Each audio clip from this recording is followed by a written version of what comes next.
예, 아까 이사장님 말씀하시면서 자영업 창업이 많은 나라일수록 쇠퇴할 수밖에 없고 질 좋은 창업이 많아져야 제대로 된 혁신 성장이 가능하다는 취지로 말씀 주셨습니다. 그렇다면은 지금 우리나라의 그 창업 현황을 보면 그 건수가 계속 늘고 있으나 실제로 통계상에는 자영업 창업으로 내몰리는 즉 중년에 은퇴하고 난 다음에 퇴직금을 투자해서 이 프랜차이즈 가맹점 점주로 창업을 하시다가 6개월 정도에 폐업을 하는 이런 비중이 상대적으로 상당히 높아 있다는 점이고요. 그 박근혜 정부의 창조경제 혁신센터에서 우리가 지금 회의를 하고 있지만 창조경제 정책에 그 유일하게 고평받는 대목이 바로 창업 분위기를 고조시켰다는 점입니다. 그런 점에서 기술기반 창업이 보다 활성화되도록 하기 위해서는 일단 그 실패 안전망이 철저히 구축되어야 되겠다. 여러 번 실패하더라도 재도전할 수 있도록 아까 발표 내용 중에 있었던 무한 책임 주식회사 제도로 변질된 대한민국의 경제 생태계를 원론적으로 다시 돌아가서 유한 책임 주식회사 제도로 복원시켜야 되겠다 하는 점이 있고요. 그리고 정부의 간섭을 최대한 줄이는 방향으로 정부 정책을 자꾸 새롭게 내놓으면서 관료 간섭이 들어가면서 창업자들의 눈길이 관료의 손끝을 바라보고 행정 서류 만드는 데 들어가지 않고 시장의 심장 박동을 느낄 수 있도록 그렇게 시장 지향적으로 고객의 마음속으로 들어가는 이런 방향으로 혁신의 이 기본 환경이 바뀌어야 되겠다는 점입니다. 김성식 의원입니다. 질 높은 창업을 위해서는 지금의 창업 생태계 환경을 사실 매우 혁신적으로 바꿔야 되는데 이미 정부가 많이 설계해 놓은 인프라 위에 많은 기업들이나 스타트업들이 거기에 좀 얹혀 있어요. 약간의 온실에서 쉽게 빠져나오기도 어렵습니다. 무슨 말씀이냐면 뭐 벤처기업이다, 뭐 이노비즈다, 알 수 없는 영어들이 쫙 있는 이른바 신기술 벤처 등록 제도들이 굉장히 많거든요. 그러니까 민간 차원의 기술 평가를 통해서 하는 것이 자신이 없으니까 정부의 인증 제도를 통해서 에코티 투자의 손실이나 뭐 몇 배 이익 이런 관점이 아니라 사실상은 정책 금융의 지원 또 그 기준을 면피하기 위한 감사원 감사를 받지 않기 위한 어쨌든 정부 등록 구조 속에 우리 창업 생태계가 있습니다. 그래서 엄밀한 의미에서는 벤처기업 등록 제도가 없어질 때 우리나라는 제대로 된 스타트업 국가가 되는 게 아니냐 하는 정도로 민간 주도형으로 바꾸는 과정 속에 몸살이 큽니다. 왜냐하면 기왕에 그렇게 좀 적응이 되어 있고 스타트업 관련 뭐 여러 투자 회사나 뭐 정부 지원을 얻고자 뛰어다니는 스타트업들이나 그런 부분을 멘토하는 분들이나 기존 틀에서 어떻게 할 수가 없으니까 이런 부분이 많이 걱정이 됩니다. 그래서 저는 질 높은 창업을 위해서는 한 번은 스타트업에 관계하시는 분들도 1세대에서 좀 성공하신 분들이 보다 좀 레디컬한 목소리를 좀 내주셔야 되는 게 아닌가 이런 생각이 좀 들고요. 두 번째로는 오픈 이노베이션이 결국은 질 높은 창업을 인커리지하는 핵심이거든요. 이렇게 대기업이 그냥 뭐 기술을 빼가거나 이렇게 인재를 그냥 언제든지 가져갈 수 있다고 생각하면 누가 그 위험을 감수하면서 혁신 기업을 하겠습니까?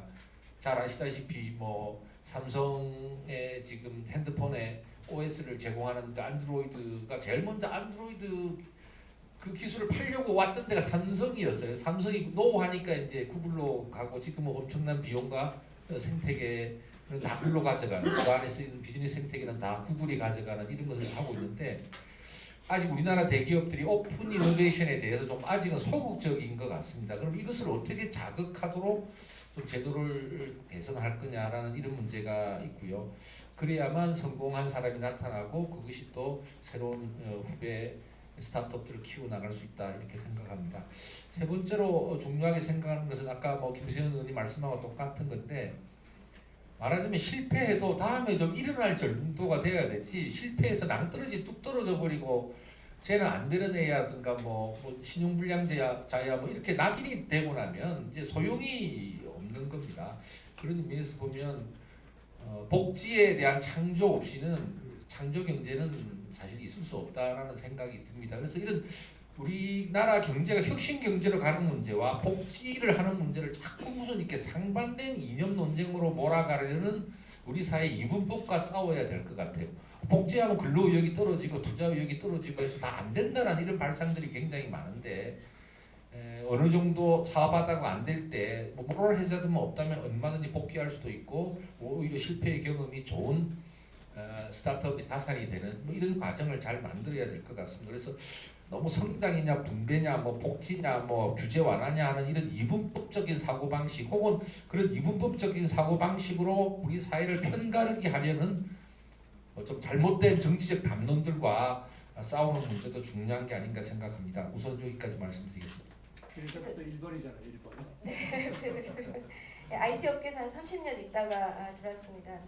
근데 그 창업의 질 좋은 그 구조는 뭐니 해도 에코시스템이 필요할 것 같습니다. 우리가 실리콘밸리의 60년 역사를 우리는 학습을 해야 되는데요. 실리콘밸리가 창업의 천국이라고 생각하지만 사실은 거기는 60년 된 역사가 있고 거기는 정부의 기반 자금을 유입하고 건실한 민간 투자가 들어가고 실패도 용인이 되는 그 에코시스템이 살아 있었다라는 걸 우리가 좀 학습을 해야 될 필요가 있고요. 부가가치 높은 창업이라고 한다면 지금 현재 있는 그 좀비 창업이라든가 또 세금으로 이루어진 창업이라든가 이런 것들을 좀 없앨 수 있는 시스템이 필요하다. 아까 우리 이민아 이사님께서 늘 제가 존경하지만 말씀 주셨던 것 중에 세금으로 만들어진 뭔가의 문제보다는 세금을 낼 수 있는 일자리가 필요하다라고 본다면 저는 한 몇 가지 말씀드리고 싶은 게 첫 번째는 지금 국가정책의 R&D로 그냥 연구하고 개발해놓고 끝나버립니다. 이 국민의 혈세를 써가지고 그렇게 기술을 개발해놓고서는 그걸 민간 기업에 이양을 해서 민간 기업이 재창업으로 가져가도록 해줄 수 있는 구조를 만들어야 된다. R&D에서 CMP 즉 Commercialization and Profit 구조로 적극적으로 국가 세금을 민간으로 유입해서 청년들이나 실버들이 창업할 수 있도록 그까지 엣지를 넓혀야 된다. 두 번째는 민간 투자 유입입니다.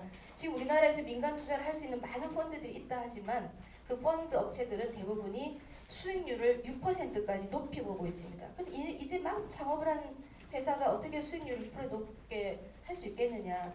그래서 성공을 같이 약속할 수 있는 그런 건실한 민간 투자의 유입을 좀 더 적극적으로 시장을 만들어야 된다.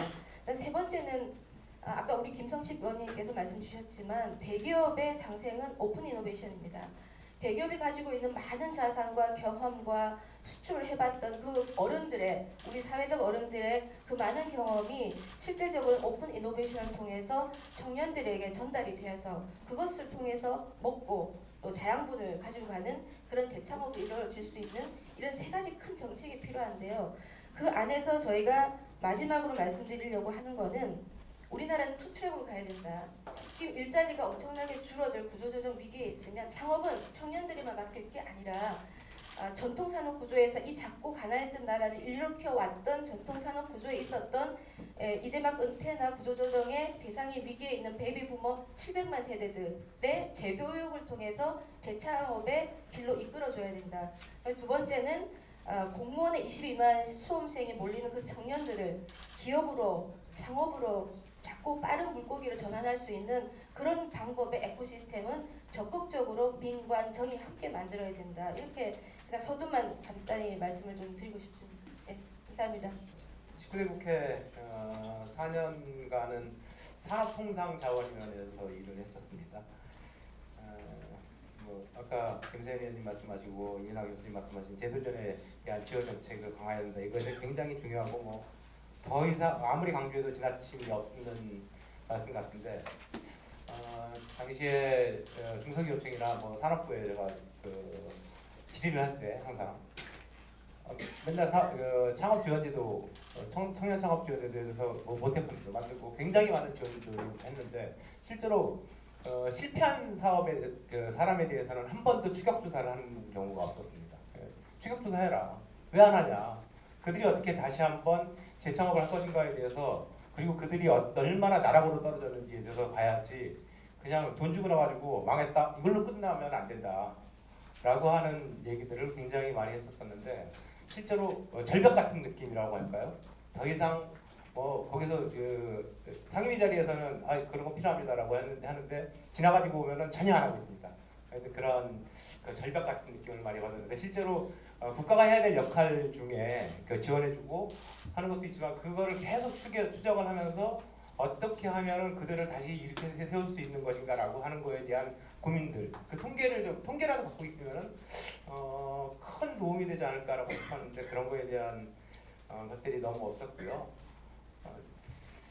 저는 근본적으로요, 그러니까 뭐 재창업에 대한 도전, 뭐 이런 것들도 물론 그 기회를 주는 것, 뭐 연대보증제도를 폐지하는 거 이런 것도 굉장히 중요한 문제라고 봅니다만은 그 대기업과 중견기업과 중소기업, 소기업 일반적으로 창업을 한다고 했을 때 스타트업 기업 뭐 서너 명, 두세 명 데리고 하는 기업일 텐데요.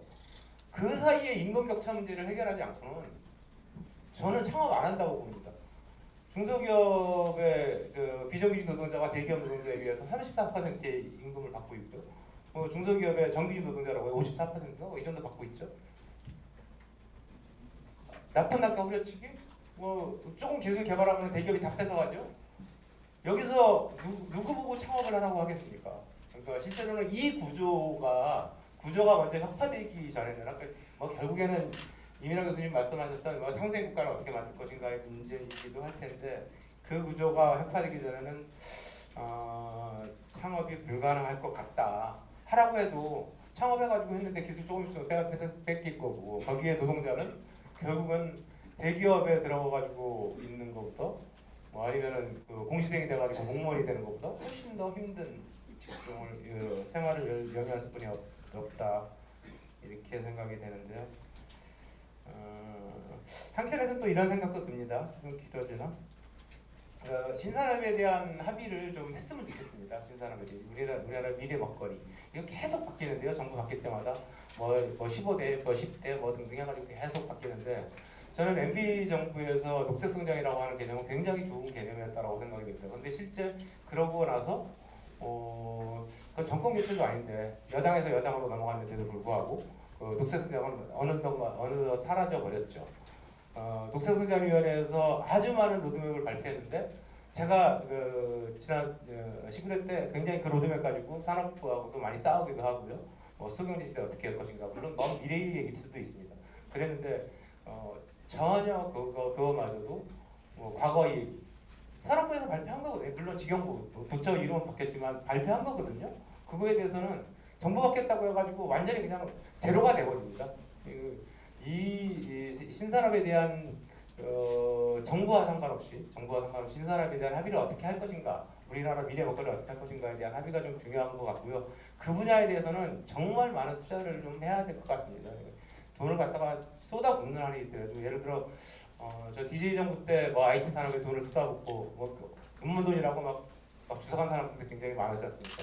그리고 뭐 문화산업에서 돈을 쏟아붓고 뭐 이런 것들이 결국에는 일부의 그 누수 현상도 있었지만 대한민국의 오늘날의 영화 산업을 만들어내고 오늘날의 IT 산업을 만들어낸 강국을 만들어낸 그 길 아닌가 생각합니다.